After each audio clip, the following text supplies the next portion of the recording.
ഇതെന്താണെന്നറിയാമോ? ഇതാണ് ചീനി വാട്ടിയത്.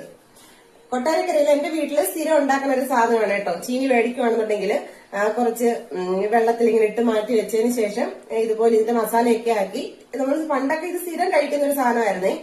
അപ്പൊ ഈ വട്ടം നാട്ടിൽ പോയപ്പോ എനിക്കിത് കഴിക്കാൻ പറ്റില്ല കേട്ടോ. നാട്ടിൽ പോകുമ്പോൾ ഞാൻ സാധാരണ അമ്മയ്ക്ക് ഒരു ലിസ്റ്റ് കൊടുക്കാറുണ്ട് കേട്ടോ.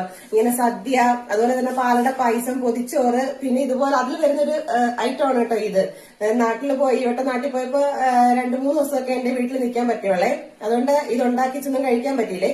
ഇപ്പൊ ഇന്നലെ ഇവിടെ ചീനി കിട്ടിയപ്പോ ഞാൻ വിചാരിച്ചെന്നാ പിന്നെ ഇതൊന്നും ഉണ്ടാക്കി നോക്കാന്നേ. വിഷയന്റെ ഇത് തിരുവനന്തപുരത്തുകാർക്ക് അറിയാമോ എന്ന് എനിക്ക് സംശയമാണ്. കാര്യം വിഷയന്റെ വീട്ടിൽ ഉണ്ടാക്കി ഞാൻ കണ്ടിട്ടേ ഇല്ല കേട്ടോ. തിരുവനന്തപുരം ഉണ്ടാക്കുന്ന ഒരു ചീനിപ്പുഴുക്കുണ്ടേ. ചീനി പുഴുങ്ങിയതിന് ശേഷം പിന്നെ ഈ ചീനിച്ചട്ടിയിൽ നമ്മൾ കടുക് പൊട്ടിച്ചിട്ട് പിന്നെ ഈ ചീനി എല്ലാം കൂട്ടി ഇളക്കി പിന്നെ തേങ്ങയൊക്കെ ഇട്ടെടുത്ത് അതൊരു സൂപ്പർ ടേസ്റ്റ് ആട്ടോ തിരുവനന്തപുരം. അതും ഞാൻ ഉണ്ടാക്കി കണ്ടിട്ടുണ്ട്. പക്ഷെ ഇത് ഞാൻ ഉണ്ടാക്കി കണ്ടിട്ടേ ഇല്ല. പിന്നെ തിരുവനന്തപുരത്ത് വേറെ എവിടെയെങ്കിലൊക്കെ ഉണ്ടാക്കുമെന്നൊന്നും എനിക്ക് അറിയില്ല. തിരുവനന്തപുരത്ത് ഞങ്ങളുടെ വീട്ടിൽ ഇത് ഉണ്ടാക്കി കണ്ടിട്ടേ ഇല്ല. അപ്പൊ ആരെങ്കിലൊക്കെ ഉണ്ടാക്കിയിട്ടുണ്ടെങ്കിൽ ഇതിന്റെ പേരെന്താണ്, ചീനി വാട്ടിയത് തന്നെ ആണോ എന്നൊക്കെ നിങ്ങൾ പറയണം കേട്ടോ. അപ്പൊ ഇതെങ്ങനെ ഉണ്ടാക്കുന്നതെന്ന് കണ്ടാലോ. ചീനി വാട്ടിയത് ഉണ്ടാക്കാനുള്ള മസാല തയ്യാറാക്കുന്നതിനായിട്ട് കുറച്ച് കൊച്ചുള്ളിയും അതുപോലെ തന്നെ കുറച്ച് വെളുത്തുള്ളിയും കൂടെ നന്നായിട്ട് ഇടിച്ചെടുക്കുക. അതിനുശേഷം അതിലേക്ക് കുറച്ച് മുളക് പൊടി, വറ്റൽമുളക് ഉണ്ടെങ്കിൽ അത് ഇടുന്നതായിരിക്കും ഇത്തിരി ടേസ്റ്റ്.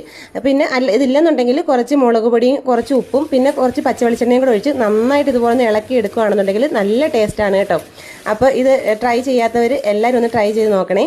അപ്പോൾ ഇന്നത്തെ വീഡിയോ ഇത്രയൊക്കെ ഉള്ളൂ. Okay, by.